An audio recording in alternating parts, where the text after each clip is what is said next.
अब देखते हैं टोटल प्रोबेबिलिटी थ्योरम, जो बहुत ज़्यादा इम्पोर्टेंट है बोर्ड एग्जाम के लिए भी और मेन और एडवांस के एग्जाम के लिए भी। यानी कि प्रोबेबिलिटी का मैक्सिमम क्वेश्चन यानी ज़्यादा चांस यही होता है कि इसी पार्ट से क्वेश्चन आपको आए, टोटल प्रोबेबिलिटी थ्योरम, और जस्ट इसके बाद आपको मिलेगा बेस थ्योरम।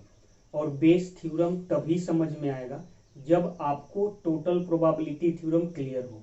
यानी बेस थ्योरम के लिए टोटल प्रोबेबिलिटी थ्योरम से थोड़ा सा आगे जाना होता है और उसके बाद बेस थ्योरम क्लियर हो जाता है। तो ज़्यादा क्वेश्चन तो आपके बुक में बेस थ्योरम का ही है, और बेस थ्योरम का क्वेश्चन तभी बनेगा जब टोटल प्रोबेबिलिटी थ्योरम का क्वेश्चन आपका क्लियर हो, टोटल प्रोबेबिलिटी थ्योरम का कॉन्सेप्ट क्लियर हो। तो बात करते हैं टोटल प्रोबेबिलिटी थ्योरम पे। और ये जो टोटल प्रोबेबिलिटी थ्योरम और बेस थ्योरम का जो क्वेश्चन होता है वो बहुत बड़ा बड़ा आता है। जैसे देख लो ये तो छोटा ही है, इससे भी बड़ा बड़ा क्वेश्चन होगा। यानी कि आगे से पढ़ोगे पीछे, आगे पढ़ते जाओगे पीछे से भूलते जाओगे, यानी बड़ा बड़ा क्वेश्चन आता है। तो टेंशन नहीं लेना है, कितना भी बड़ा हो, बड़े आराम से इस टाइप के क्वेश्चन को हम लोग क्या करेंगे, बनाएंगे। तो पहले समझ लेते हैं कॉन्सेप्ट को, उसके बाद क्वेश्चन को समझेंगे और पूरा क्लियर करेंगे कि हमें करना क्या है और कैसे करेंगे। देखिए टोटल प्रोबेबिलिटी थ्योरम, पहले फॉर्मूला देखते हैं क्या होगा फॉर्मूला टोटल प्रोबेबिलिटी थ्योरम में। करेलेट E1 E2 E3 dot dot En are n mutually exclusive and set of exhaustive events. यहाँ पे क्या किया कि E1 E2 E3 En जो है n म्यूचुअली एक्सक्लूसिव और सेट ऑफ एग्जॉस्टिव इवेंट्स है किसी एक सैंपल स्पेस का, and let E be an event that occurs with some ER, और एक इवेंट E डिफाइंड किया जो अकर हो रहा है कुछ ER के थ्रू। इसका मतलब क्या है, चलो डायग्राम पे आते हैं तो क्लियर होगा।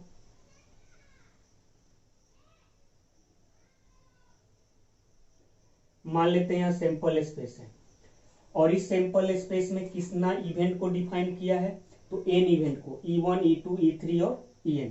तो मान लो ये वाला E1 है, ये वाला E1 है, ये मान लेते हैं E2 है, मतलब इस पार्ट में E2 आ रहा है, ये वाला मान लेते हैं E3 है, एंड इसी तरह मान लेते हैं बीच में कहीं ER है, इसी तरह लास्ट में मान लेते हैं En है। ठीक है, n इवेंट है, n इवेंट को ऐसे मान लिए। ये वाला पार्ट किसका है, E1 का, ये वाला E2, ये वाला E3, डॉट डॉट आगे मतलब E4 E5 E6 इस तरह से है, बीच में कहीं ER है, और उसके बाद आगे जाएंगे तो लास्ट में क्या है, En है। ER कहने का मतलब R का वैल्यू 1 रखेंगे तो ये वाला आएगा, 2 रखेंगे तो ये वाला इवेंट आ जाएगा, 3 रखेंगे ये वाला इवेंट आएगा, 4 रखेंगे इसके बाद वाला इवेंट आएगा, n रखेंगे लास्ट वाला इवेंट आएगा। ठीक है, और देख लो यह सब क्या है, तो n म्यूचुअली एक्सक्लूसिव और एग्जॉस्टिव भी है। म्यूचुअली एक्सक्लूसिव इसलिए क्योंकि कोई भी दो इवेंट के बीच में कॉमन नहीं आ रहा है, और एग्जॉस्टिव इसलिए क्योंकि सबको अगर हम मिला देंगे मतलब सबका यूनियन लेंगे तो हमें सैंपल स्पेस मिल जाएगा, यानी ओवरऑल पूरा सैंपल स्पेस को यह कवर कर लेगा। तो किसी एक सैंपल स्पेस का E1 E2 E3 dot dot En क्या है, n म्यूचुअली एक्सक्लूसिव और एग्जॉस्टिव इवेंट्स है। फिर एक इवेंट E यहाँ पे डिफाइंड हुआ है, देखो यहाँ पे एक इवेंट E डिफाइंड हुआ है जो किसके थ्रू हो रहा है, तो सम ER के थ्रू हो रहा है। तो चलो मान लेते हैं कि वह इवेंट ही ऐसे है, थोड़ा सा डायग्राम देखिएगा, थोड़ा हौच पौच होगा यहाँ पे, तो E1 को इधर बोल दिए। तो यह ये वाला जो है क्या है, ये वाला इवेंट E है, ऐसे जो लिए है ना यह इवेंट E है। अब हो क्या रहा है, तो इस इवेंट E का कुछ कॉमन पार्ट E1 में भी आ रहा है, कुछ कॉमन पार्ट E2 में भी आ रहा है, कुछ कॉमन पार्ट E3 में भी आ रहा है, कुछ कॉमन पार्ट ER में भी आ रहा है, कुछ ER में En में भी आ रहा है। मतलब कि जितना जो इवेंट है उन सभी इवेंट में कुछ ना कुछ कॉमन पार्ट किसका आ जा रहा है, E का आ जा रहा है। तो अगर हम E का ही प्रोबेबिलिटी निकालें, यानी probability of occurrence of event E, इस इवेंट E का प्रोबेबिलिटी निकाले तो ऐसे लिख सकते हैं probability of E intersection E1, मतलब इस ये जो प्रोबेबिलिटी होगा इसको कैसे लिखेंगे, ये वाला जो है, ये वाला जो आपको एरिया दिख रहा है शेडेड रीजन, यह किसका किसका इंटरसेक्शन है, तो इवेंट ई का और E1 का। तो इसका probability E intersection E1 plus इसका प्रोबेबिलिटी क्या होगा, पी ई इंटरसेक्शन E2, ठीक है, प्लस इसका प्रोबेबिलिटी अगर लिखने जाए E3 का ही लिखो, चलो E intersection E3 plus plus last वाला का लिखेंगे तो क्या होगा, probability of E intersection En, ये वाला डॉट डॉट मतलब बीच में जो है वो है। तो probability of occurrence of event E, या इसको अगर हम कॉम्पैक्ट फॉर्म में लिखना चाहें तो ऐसे लिख सकते हैं, कॉम्पैक्ट फॉर्म मतलब सिग्मा के फॉर्म में। तो probability of E intersection ER और R इक्वल टू 1 से n, इतना लिख सकते हैं। समझ में आ रहा होगा, जरूर लिख सकते हैं, क्योंकि R का वैल्यू 1 रखेंगे तो क्या मिलेगा, PE इंटरसेक्शन E1, ये वाला मिल जाएगा। सिग्मा है तो अगला फिर प्लस लेंगे, 2 रखेंगे तो E इंटरसेक्शन E2, 3 रखेंगे E intersection E3 and so on, n रखेंगे E इंटरसेक्शन En। अब आते हैं हम लोग मल्टीप्लीकेशन थ्योरम में हम बताए थे, याद होगा कि probability of E intersection ER, मतलब दो इवेंट के बीच में इंटरसेक्शन है, तो इसको ऐसे लिख सकते हैं PER into P E by ER, ठीक है, याद होगा आपको कि पी ए इंटरसेक्शन बी, तो ए इंटरसेक्शन बी ना लिख कर यहाँ पे क्या लिख रहे हैं, पी ई इंटरसेक्शन ER, तो इसको लिख सकते हैं PER into P E by ER, इतना लिख सकते हैं। अब यहां से PE इंटरसेक्शन ER को PER into PE intersection ER लिखेंगे, चलो इधर देख लेते हैं। तो यहां से क्या होगा, PE equal to sigma R equal to 1 से n, और इसके जगह पे कहां से, मल्टीप्लीकेशन थ्योरम से कितना लिखेंगे, तो PER into P E by ER, या इसको ऐसे भी पढ़ते हैं probable PE given ER, E by ER हम बोल रहे हैं, ऐसे भी पढ़ते हैं इसको PE गिवन ER। इसका मतलब होता है E का प्रोबेबिलिटी जब इवेंट ER हो चुका है, यानी PE गिवन ER, यानी E का प्रोबेबिलिटी जब ER गिवन है मतलब ER हो चुका है।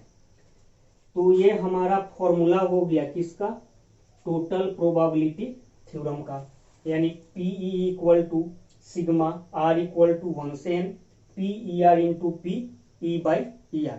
लग रहा होगा कि बहुत डिफिकल्ट फॉर्मूला है, टेंशन मत लो, बस देखते जाओ, पेशेंस के साथ देखते जाओ, आसान होगा ये।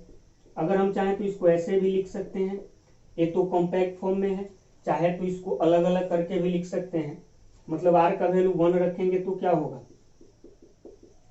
जहां जहां R है वहां 1 जाएगा, तो PE1 into P E by E1 plus PE2 into P E given E2 plus plus plus last में क्या होगा, PE3 इंटू पी ई गिवन E3, n का ले लेते हैं, चलो लास्ट में E गिवन EN। तो यह भी एक फॉर्मूला हो गया, ये वाला कॉम्पैक्ट फॉर्म में फॉर्मूला है। इसी को हम लोग क्या किए हैं कि कॉम्पैक्ट फॉर्म में न लिख के इसको क्या किए हैं कि हम लोग एक्सपेंड करके लिखे हैं। तो इस फॉर्मूला को हम ऐसे भी लिख सकते हैं, PE1 into P E by E1 plus PE2 into P E by E2 PEN into P E by EN, dot dot जो है। PE1 क्या है, तो PE1 जो है वो प्रोबेबिलिटी है, प्रोबेबिलिटी ऑफ क्या है, चलो एक बार फिर से आते हैं और तब यहाँ पे और ज्यादा क्लियर होगा। अब क्या है कि यहाँ पे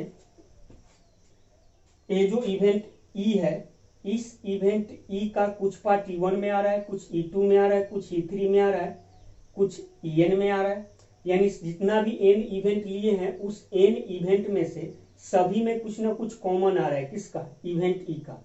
यानी कि टोटल प्रोबेबिलिटी थ्योरम में जो क्वेश्चन होगा उसमें किसी इवेंट ई का प्रोबेबिलिटी आपको पूछेगा, किसी इवेंट ई का प्रोबेबिलिटी पूछेगा और उस इवेंट ई के होने का मल्टीपल पाथ होगा।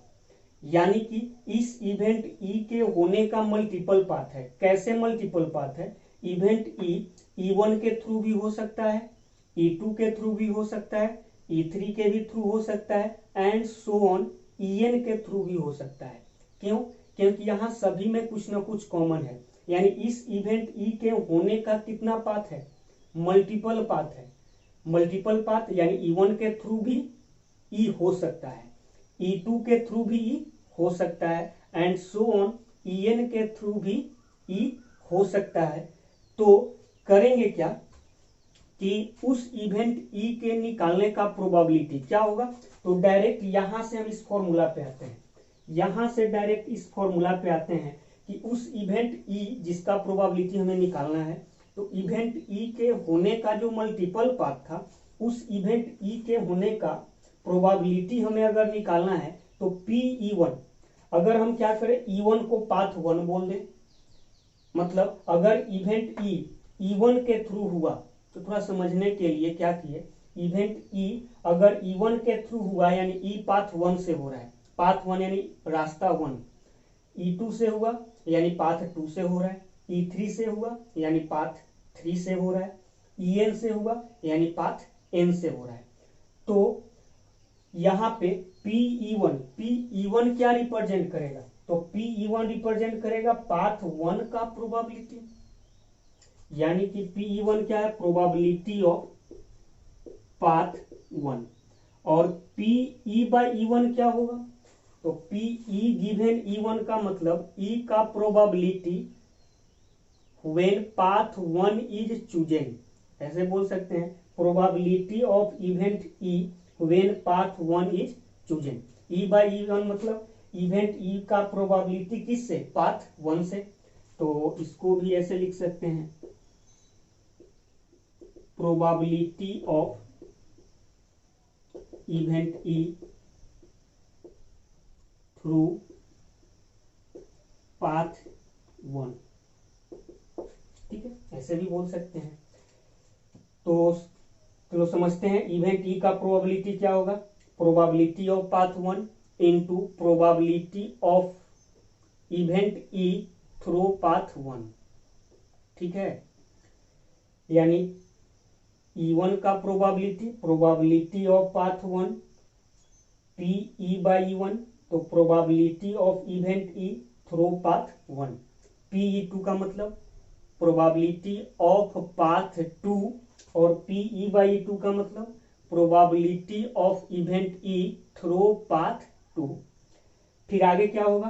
तो आगे होगा आपका Pe3, आगे होगा Pe3 इंटू Pe/E3। तो इसको क्या पढ़ेंगे? तो probability of path 3 into probability of event E through path 3 plus plus plus plus क्या होगा लास्ट में? Probability of path En, probability of path n into probability of path E through En। तो ये आपका फॉर्मूला हो गया। खैर अगर फॉर्मूला नहीं याद है कोई बात नहीं, एक बार फिर समझ लेते हैं कि आपको क्वेश्चन इसमें किस टाइप का आएगा। तो आपको किसी इवेंट ई का प्रोबेबिलिटी पूछेगा और उस इवेंट के होने का मल्टीपल रास्ता होगा, मल्टीपल पाथ होगा, और तब उस इवेंट का प्रोबेबिलिटी अगर निकालना है तो क्या करेंगे कि अगर मान लो मेरे पास 3 पाथ है, किसी इवेंट ई के होने का 3 पाथ है, यहाँ पे तो n पाथ की बात कर रहे हैं, अगर किसी इवेंट ई के होने का 3 पाथ है तो पहला पाथ का प्रोबेबिलिटी इनटू उस पाथ से वो इवेंट होगा उसका प्रोबेबिलिटी, E/E1 मतलब उस पाथ से जो इवेंट होगा उसका प्रोबेबिलिटी, प्लस सेकेंड पाथ का प्रोबेबिलिटी इनटू सेकेंड पाथ से वो इवेंट हो रहा है उसका प्रोबेबिलिटी, प्लस पाथ 3 का प्रोबेबिलिटी इनटू थर्ड पाथ से हमारा इवेंट ई होगा उसका प्रोबेबिलिटी। बस इन तीनों को ऐड कर देंगे, मेरा आंसर आएगा। 4 इवेंट होगा, एक टर्म और बढ़ेगा। 5 इवेंट होगा, एक टर्म और बढ़ेगा। यहाँ पे हम कितना इवेंट की बात कर रहे हैं? n इवेंट का बात कर रहे हैं। तो अगर इतना जो हम लोग देखे हैं, इतना देखे हैं, क्लियर है तब तो बहुत अच्छा। नहीं क्लियर है और क्लियर नहीं हुआ है अभी तक, कोई बात नहीं। इतना आप क्या कीजिए कि पहले कॉपी में नोट कर लीजिए, क्योंकि इधर हम मिटाएंगे वीडियो को पॉज करके, और क्वेश्चन देखेंगे। जब क्वेश्चन देखेंगे तो अपने आप इतना भयंकर टाइप का जो आपको फॉर्मूला लग रहा है वो बहुत आराम से समझ में आ जाएगा। तो हम इधर मिटाते हैं और इस क्वेश्चन को करते हैं। जैसे इस क्वेश्चन को हम लोग करेंगे, हमारा पूरा का पूरा कॉन्सेप्ट पूरा क्रिस्टल क्लियर हो जाएगा।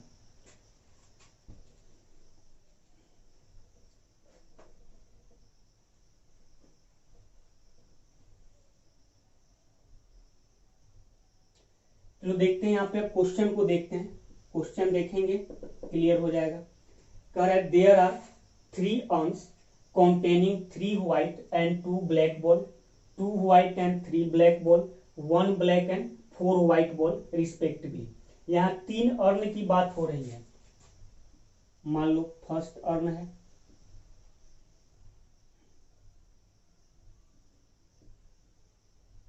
फर्स्ट अर्न, यहां मान लेते हैं सेकेंड अर्न, यहां मान लेते हैं थर्ड अर्न। ठीक, फर्स्ट अर्न में कितना है? 3 white, 3 white and 2 black, 2 black ball. इसमें सेकेंड अर्न में कितना है? 2 व्हाइट प्लस 3 ब्लैक बॉल। और थर्ड अर्न में कितना है? तो 1 ब्लैक और 4 व्हाइट बॉल। चलो 4 white plus 1 black ball respectively. There are equal probability of each urn being chosen. और यहाँ पे कह रहा है कि तीनों अर्न में से किसी भी अर्न को चूज करने का इक्वल प्रोबेबिलिटी है। मतलब इसको अर्न 1 को चूज करेंगे, इसका प्रोबेबिलिटी कितना? 1/3। अर्न 2 को चूज करेंगे, इसका प्रोबेबिलिटी भी 1/3। और अर्न 3 को चूज करेंगे, इसका प्रोबेबिलिटी भी 1/3 होगा। क्यों 1/3? क्योंकि हमारे पास 3 अर्न है और 3 अर्न में से एक अर्न को चूज करना है। तो किसी एक अर्न को चूज करने का प्रोबेबिलिटी कितना होगा? 1/3। क्योंकि 3 अर्न है तो टोटल सैंपल स्पेस मेरे पास क्या होगा? अभी अर्न की बात कर रहे हैं, अर्न को चूज करने की प्रोबेबिलिटी की बात कर रहे हैं। तो 3 अर्न में से किसी एक अर्न को चूज करने का प्रोबेबिलिटी कितना होगा? 1/3। ये सब क्लियर होगा। मान लेते हैं कि अर्न E1 चूज कर रहे हैं, इसके इवेंट को E1 बोल दिए। लैंग्वेज की अगर बात करें, अर्न 2 चूज कर रहे हैं, इसके इवेंट को E2 बोल दिए। और अर्न 3 चूज कर रहे हैं, इसके इवेंट को E3 बोल दिए। यानी जो 1/3 है वो क्या है? PE1 है। यहाँ पे 1/3 जो है वो क्या है? तो PE2 है। और यहाँ पे जो है वो क्या है? PE3 है। यानी PE1 यानी probability of choosing of urn first, urn second and urn third, इसका प्रोबेबिलिटी। क्वेश्चन अब आगे पढ़ते हैं। कह रहे हैं 1 ball is drawn from an urn chosen at random, what is the probability that a white ball is drawn. कह रहे कि इतना दे दिया और कहा कि अब इन तीनों अर्न में से किसी एक अर्न से रैंडमली एक बॉल हम चूज किए तो क्या प्रोबेबिलिटी होगा कि वो जो बॉल होगा वो व्हाइट होगा। क्लियर? इतना दे दिया कि फर्स्ट बॉल है, मतलब फर्स्ट टर्न है, इसमें इतना व्हाइट, इतना ब्लैक, सेकेंड और थर्ड, ये सब दे दिया। फिर क्या बोला कि हम क्या किए कि रैंडमली किसी भी अर्न से एक बॉल निकाले तो क्या प्रोबेबिलिटी होगा कि जो ड्रॉन बॉल है, जो निकला हुआ बॉल है, वो व्हाइट होगा। अब यहाँ पे तुम क्वेश्चन देख सकते हो कि हमें प्रोबेबिलिटी किसका निकालना है? व्हाइट बॉल आने की प्रोबेबिलिटी निकालना है। और व्हाइट बॉल किससे आ सकता है? तो व्हाइट बॉल अर्न 1 से भी आ सकता है, अर्न 2 से भी आ सकता है, अर्न 3 से भी आ सकता है। यानी कि हमें जिस इवेंट का प्रोबेबिलिटी पूछ रहा है उस इवेंट के होने का हमारे पास मल्टीपल पाथ यानी 3 पाथ है। पाथ 1 से भी हो सकता है, पाथ 1 से होने का मतलब अर्न 1 से भी व्हाइट बॉल निकल के आ सकता है, अर्न 2 से भी निकल के आ सकता है, अर्न 3 से भी निकल के आ सकता है। यानी हमें निकालना क्या है, हमें निकालना है कि ड्रॉन बॉल इज रेड, कि ड्रॉन बॉल क्या है, रेड है। मान लेते हैं कि ड्रॉन बॉल रेड है, इस इवेंट को हम ई बोल दिए। लैंग्वेज में क्या लिखेंगे, event of drawn a red ball या event of choosing a red ball. अब क्या होगा कि रेड बॉल हमें लाना है, तो रेड बॉल इस रास्ते से भी आ सकता है, रेड बॉल इस रास्ते से भी आ सकता है, और ये रेड बॉल इस रास्ते से भी आ सकता है। अगर रेड बॉल इस रास्ते से आएगा, यानी अगर फर्स्ट अर्न से निकल के रेड बॉल आना है ना, व्हाइट बॉल आना है, व्हाइट बॉल है, रेड तो है ही नहीं, व्हाइट लाना है। तो व्हाइट बॉल इससे भी आ सकता है, फर्स्ट अर्न से भी, व्हाइट बॉल सेकेंड अर्न से भी आ सकता है, व्हाइट बॉल थर्ड अर्न से भी आ सकता है। अगर व्हाइट बॉल फर्स्ट अर्न से आएगा तो फर्स्ट अर्न से, फर्स्ट बैग से व्हाइट बॉल निकालने का प्रोबेबिलिटी क्या होगा, तो टोटल बॉल कितना है, 5 बॉल है, उसमें से व्हाइट बॉल निकालने का प्रोबेबिलिटी तो 3/5, यह क्या हो जाएगा 3/5। सेकेंड से व्हाइट बॉल निकलने का प्रोबेबिलिटी, तो व्हाइट बॉल कितना हो जाएगा 2/5, और थर्ड से व्हाइट बॉल निकलने का प्रोबेबिलिटी कितना हो जाएगा, तो 4/5।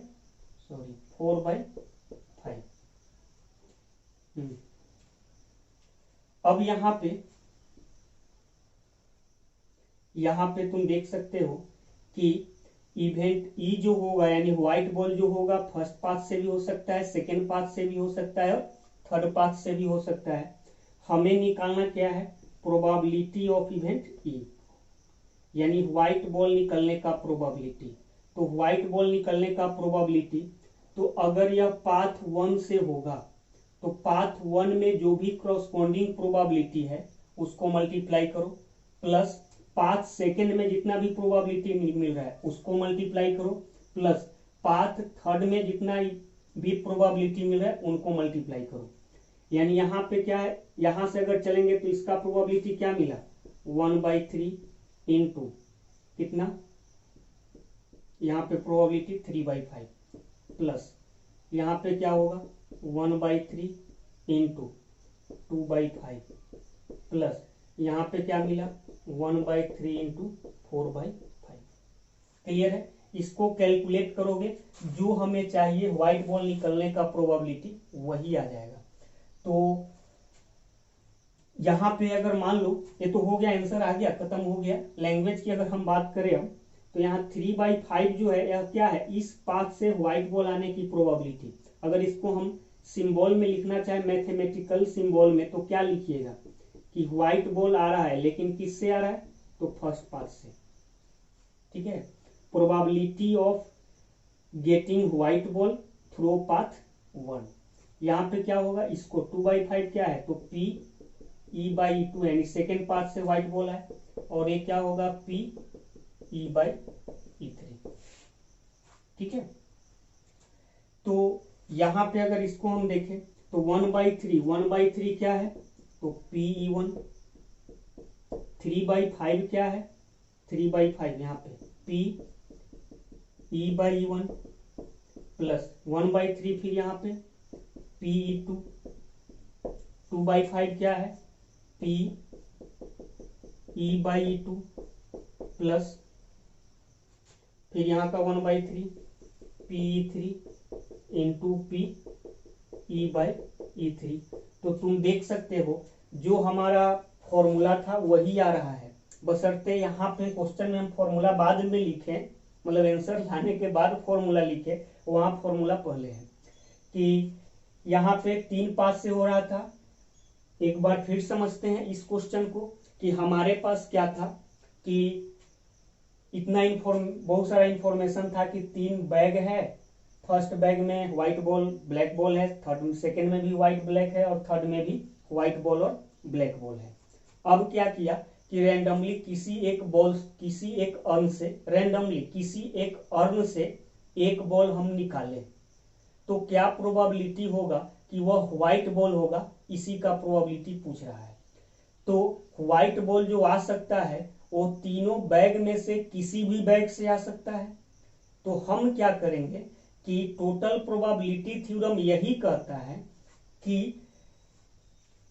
टोटल प्रोबेबिलिटी थ्योरम का कहना यह है कि किसी इवेंट ई के होने का प्रोबेबिलिटी निकालना है तो क्या करो कि जितना भी पाथ है, जैसे 3 पाथ है तो फर्स्ट पाथ का प्रोबेबिलिटी में क्या करो, अगर उस पाथ से तुम्हारा इवेंट हो रहा है उसका प्रोबेबिलिटी मल्टीप्लाई करो, प्लस सेकेंड पाथ का प्रोबेबिलिटी और सेकेंड पाथ से तुम्हारा इवेंट होगा उसका प्रोबेबिलिटी मल्टीप्लाई करो, फिर प्लस थर्ड पाथ का प्रोबेबिलिटी और थर्ड पाथ से तुम्हारा इवेंट होगा उसके प्रोबेबिलिटी को मल्टीप्लाई करो, ऐड कर दो और उसको सिंप्लीफाई करो, तुम्हारा आंसर हो जाएगा। जैसे यहाँ पे हमारे पास 3 बैग था तो क्वेश्चन में ही बोल रहा है कि किसी भी बैग को चूज करेंगे इसका इक्वल प्रोबेबिलिटी है। तो पहले तो बैग 1 चूज होगा, इसका प्रोबेबिलिटी तो 1/3 हो जाएगा जो ऊपर लिखे हैं। बैग 2 चूज होगा, उसका प्रोबेबिलिटी 1/3। बैग 3 चूज होगा, इसका प्रोबेबिलिटी भी 1/3, क्योंकि पहले पाथ का भी प्रोबेबिलिटी का हमें जरूरत पड़ता है। तो पाथ 1 से जाएंगे, इसका प्रोबेबिलिटी का मतलब क्या हुआ, बैग 1 चूज होगा, इसका प्रोबेबिलिटी। तो सबका पहले पाथ का प्रोबेबिलिटी ऊपर लिखें। उसके बाद अगर पाथ 1 से होगा हमारा इवेंट उसका प्रोबेबिलिटी, यानी पाथ 1 से होने का मतलब अगर बैग 1 से हम व्हाइट बॉल निकाल रहे हैं तो बैग 1 से व्हाइट बॉल आएगा उसका प्रोबेबिलिटी। ये तो बहुत आसान है कि हमारे पास 5 बॉल है जिसमें 3 व्हाइट बॉल है तो व्हाइट बॉल आने का प्रोबेबिलिटी कितना हो जाएगा, 3/5। सेकेंड पाथ से होगा इसका प्रोबेबिलिटी तो 2/5। थर्ड पाथ से होगा इसका प्रोबेबिलिटी 4/5। तो यहाँ पे क्या हुआ कि पाथ 1 का प्रोबेबिलिटी, रिक्वायर्ड प्रोबेबिलिटी मेरा क्या होगा, व्हाइट बॉल निकालने का प्रोबेबिलिटी जो होगा वो क्या होगा, पाथ 1 का प्रोबेबिलिटी इनटू पाथ 1 से हमारा इवेंट ई हो जाए उसका प्रोबेबिलिटी, फिर प्लस पाथ 2 का प्रोबेबिलिटी और पाथ 2 से मेरा इवेंट ई होगा उसका प्रोबेबिलिटी, प्लस पाथ 3 का प्रोबेबिलिटी और पाथ 3 से हमारा इवेंट होगा उसका प्रोबेबिलिटी। इन सबको ऐड करेंगे हमारा आंसर आ जाएगा। तो यही था हमारा फॉर्मूला। देख लो यहाँ पे फॉर्मूला लिखे हैं, जो फॉर्मूला अगर समझ में नहीं आया था कोई बात नहीं, अब समझ में आ गया होगा कि किसी इवेंट ई के होने का मल्टीपल पाथ होगा तो उस इवेंट ई के होने का मल्टीपल जो पाथ है उसका प्रोबेबिलिटी निकालना है। तो क्या करेंगे, फर्स्ट पाथ का प्रोबेबिलिटी इनटू हमारा इवेंट फर्स्ट पाथ से होगा उसका प्रोबेबिलिटी, प्लस सेकेंड पाथ का प्रोबेबिलिटी और इवेंट सेकेंड पाथ से होगा उसका प्रोबेबिलिटी, प्लस थर्ड पाथ का प्रोबेबिलिटी और थर्ड पाथ से इवेंट ई होगा उसका probability, plus plus n path का प्रोबेबिलिटी और nth पाथ से हमारा इवेंट ई होगा उसका प्रोबेबिलिटी। सबको ऐड कर देंगे हमारा आंसर हो जाएगा। तो यही था हमारा टोटल प्रोबेबिलिटी थ्योरम। इसमें क्वेश्चन अब कैसा आएगा आपको क्लियर हो गया होगा कि क्या होगा कि इसमें आपको किसी इवेंट ई के होने का प्रोबेबिलिटी पूछेगा और इस इवेंट ई के होने का मल्टीपल पाथ होगा। हमेशा टोटल प्रोबेबिलिटी थ्योरम का जो क्वेश्चन होगा उसमें किसी इवेंट ई के होने का प्रोबेबिलिटी पूछेगा और उस इवेंट ई के होने का मल्टीपल पाथ होगा। तो क्या करेंगे, उस इवेंट ई का प्रोबेबिलिटी क्या होगा, तो मल्टीपल पाथ है, मान लो 4 पाथ है तो 4 पाथ यानी चारों में से किसी भी पाथ से हो सकता है हमारा इवेंट।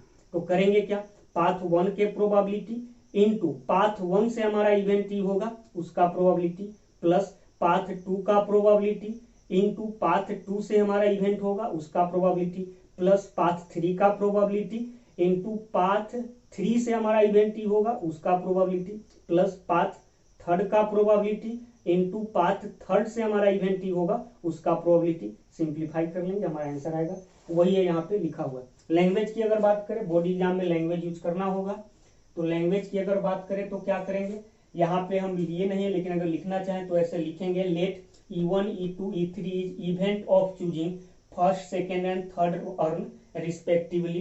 फिर let E equal to event of drawn white ball, clear. इसका अगर लिखना चाहें तो PE/E1 क्या होगा, प्रोबेबिलिटी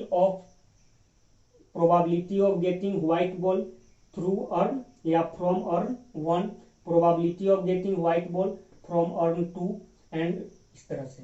ठीक है, तो जब भी अगर टोटल प्रोबेबिलिटी थ्योरम का क्वेश्चन है तो पहले क्या करना, इस तरह का एक डायग्राम जरूर बनाना। ठीक है, इस तरह का डायग्राम बनाना। केवल फॉर्मूला पे तुम जाओगे, ऐसे फॉर्मूला लिख लोगे तो बहुत ज्यादा हौच पौच हो जाएगा। हौच पौच नहीं हो, क्वेश्चन बड़े आराम से तुमको क्रिस्टल क्लियर दिखाई दे, तो क्या करना, इस तरह का डायग्राम बना लेना। और डायग्राम बनाने के बाद जो इवेंट का प्रोबेबिलिटी चाहिए होगा उसको ऐसे नीचे लिख लेंगे। उसके बाद देखेंगे कि इस पाथ से होगा, इस पाथ से होगा, इस पाथ से होगा, सभी पाथ से होगा, उसका प्रोबेबिलिटी लिखेंगे। पाथ चूज होगा उसका प्रोबेबिलिटी लिखेंगे। रिक्वायर्ड प्रोबेबिलिटी क्रॉस जितना भी पाथ है सब में जो भी प्रोबेबिलिटी होगा मल्टीप्लाई करके ऐड करेंगे। और एक आध क्वेश्चन देखते हैं और क्लियर करेंगे। और यहाँ ध्यान रखेंगे कि ऊपर जो भी होगा पाथ का जो अपना प्रोबेबिलिटी है, जितना भी पाथ होगा वो सारा पाथ म्यूचुअली एक्सक्लूसिव और एग्जॉस्टिव होगा, ये भी ध्यान में रखना है। जैसे पाथ 1, पाथ 2 और पाथ 3 यानी E1, E2 और E3, ये तीनों क्या है, म्यूचुअली एक्सक्लूसिव और एग्जॉस्टिव है, यानी इन तीनों में कुछ कॉमन नहीं आएगा। और इन तीनों को मिला देंगे तो पूरा सैंपल स्पेस आ जाएगा। 1/3, 1/3, 1/3, इन तीनों का सम क्या होना चाहिए, 1 होना चाहिए। म्यूचुअली एक्सक्लूसिव और एग्जॉस्टिव है तो तीनों का सम 1। इसलिए ऐसा बता रहे हैं क्योंकि बहुत बार ऐसा होगा, इसका प्रोबेबिलिटी दे देगा, इसका प्रोबेबिलिटी दे देगा और इसका प्रोबेबिलिटी आपको मालूम नहीं होगा। लेकिन अगर यह मालूम है कि यह तीनों के प्रोबेबिलिटी का सम 1 होता है तो इसके प्रोबेबिलिटी निकालने के लिए 1 में से इन दोनों के प्रोबेबिलिटी को सब्ट्रैक्ट कर देंगे। खैर यहाँ पे तीनों का प्रोबेबिलिटी आपको दे दिया था कि तीनों अर्न में से किसी भी अर्न को चूज करने का इक्वल प्रोबेबिलिटी है। उम्मीद करते हैं इतना समझ में आया होगा। और एक क्वेश्चन और देखेंगे और देखते हैं इसको। एक क्वेश्चन और देखते हैं इस पे और क्लियर करते हैं। देखो क्या कर रहा है, a factory has 3 machines X, Y and Z producing 1000, 2000 and 3000 bolts per day respectively. The machine X produces 1% defective bolts, Y produces 1.5% defective bolts and Z produces 2% defective bolts. At the end of the day, a bolt is drawn at random. Then what is the probability that it is defective? देखो क्या है कि यहाँ पे कर रहे 3 machine है। Machine X per day 1000 bolt बना रहा है, machine Y per day 2000 bolt बना रहा है और machine Z per day 3000 bolt बना रहा है। और मशीन X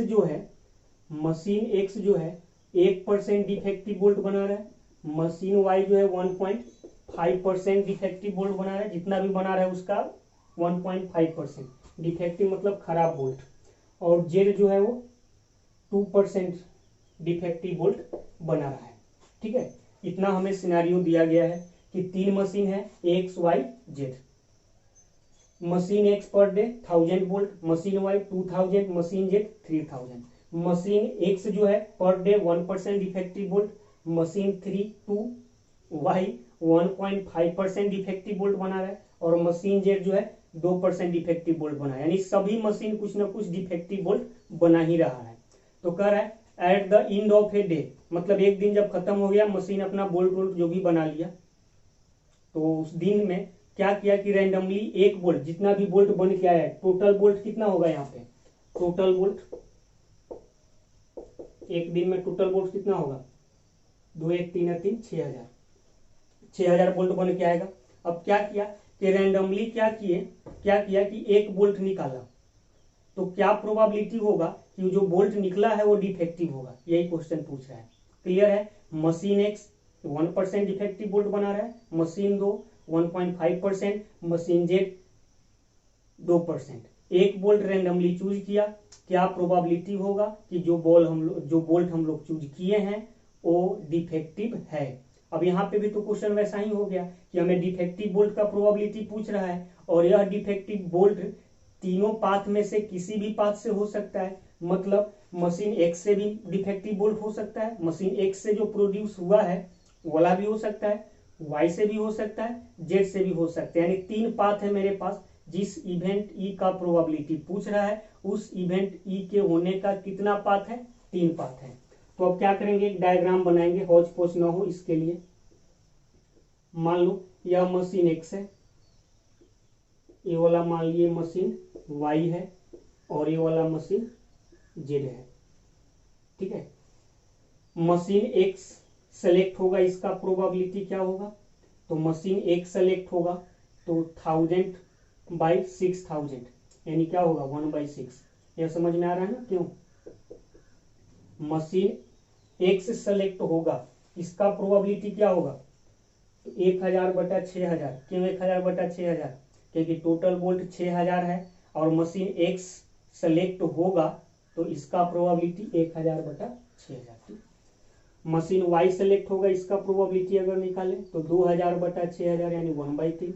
और मशीन जेड सेलेक्ट होगा, इसका प्रोबेबिलिटी 3/6 यानी 1/2। ठीक है, तो मशीन एक्स, मशीन वाई और मशीन जेड सेलेक्ट होगा, इसका प्रोबेबिलिटी हम लोग देख लिए। मान लेते हैं मशीन, अगर बात करें अगर हम लैंग्वेज की, तो ऐसे लिख सकते हैं मशीन एक्स सेलेक्ट करने का इवेंट E1 है, मशीन वाई सेलेक्ट करने का इवेंट E2 है, और मशीन जेड सेलेक्ट करने का इवेंट E3 है। हमें क्या निकालना है कि डिफेक्टिव बोल्ट है, रैंडमली जो बोल्ट हम सेलेक्ट कर रहे हैं वो डिफेक्टिव हो। चलो इसको इधर लिख लिए, और डिफेक्टिव बोल्ट सेलेक्ट करने का इवेंट को हम E2 मान लिए, यानी E मान लिए। E क्या है, event of choosing defective bolt. ठीक है, अब यह डिफेक्टिव बोल्ट जो होगा वो मशीन एक्स से भी हो सकता है, मशीन वाई से भी हो सकता है, मशीन जेड से भी हो सकता है। क्लियर, मशीन एक्स से होगा डिफेक्टिव बोल्ट, इसका प्रोबेबिलिटी, तो machine machine x 1% defective bolt बना रहा है, तो प्रोबेबिलिटी मशीन एक्स से डिफेक्टिव बोल्ट आएगा, इसका प्रोबेबिलिटी 1/100। मशीन वाई जो है 1.5% बना रहा है, यानी 1.5/100, और मशीन जेड 2% बना रहा है, मतलब 2/100। अगर इसको सिंबल में लिखे तो यह क्या रिप्रेजेंट कर रहा है, PE1/E1। यह क्या रिप्रेजेंट कर रहा है, तो PE/E2, और यह क्या रिप्रेजेंट कर रहा है, PE/E3। क्लियर, तो रिक्वायर्ड प्रोबेबिलिटी इक्वल टू क्या होगा, PE, और PE क्या होगा, तो E के होने का मल्टीपल पाथ है, तो क्या करेंगे 1/6 इंटू 1/100। लैंग्वेज की अगर बात करें पहले सिंबल में लिखेंगे, तो पाथ E1 का प्रोबेबिलिटी, पाथ 1 का प्रोबेबिलिटी, और इवेंट E पाथ 1 से हो उसका प्रोबेबिलिटी, फिर पाथ 2 का प्रोबेबिलिटी, और इवेंट पाथ 2 से हो उसका प्रोबेबिलिटी, प्लस पाथ 3 का प्रोबेबिलिटी, और इवेंट पाथ 3 से हो इसका प्रोबेबिलिटी। E1 का प्रोबेबिलिटी कितना, मतलब पाथ 1 का प्रोबेबिलिटी कितना 1/6 इंटू इस पाथ से होगा उसका प्रोबेबिलिटी 1/100, फिर क्या होगा E2 यानी 1/3, और उस पाथ से होगा 1.5/100 प्लस 1/2 इंटू 2/100। इसको कैलकुलेट कर लेंगे, हमारा आंसर आ जाएगा। तो समझ में आ गया क्वेश्चन कैसे बनाना है टोटल प्रोबेबिलिटी का। तो एक डायग्राम बना लेना है जिससे क्लियर हो जाएगा कि क्या क्या प्रोबेबिलिटी का जरूरत पड़ेगा। तो एक पाथ में जितना भी, मतलब इसमें जितना भी प्रोबेबिलिटी आएगा सबको मल्टीप्लाई करेंगे। 2 ही प्रोबेबिलिटी आएगा एक पाथ में, एक तो उस पाथ का प्रोबेबिलिटी, और दूसरा उस पाथ से मेरा इवेंट होगा उसका प्रोबेबिलिटी। इसी तरह इतना इंटू इतना प्लस इतना इंटू इतना, और कर देंगे, यहाँ से आ जाएगा हमारा आंसर। तो यह था हमारा टोटल प्रोबेबिलिटी थ्योरम। और इसी के जस्ट एक स्टेप आगे चलेंगे तो हमें बेस थ्योरम मिलेगा। क्या होगा बेस थ्योरम, मिलते हैं नेक्स्ट वीडियो में बेस थ्योरम के लिए।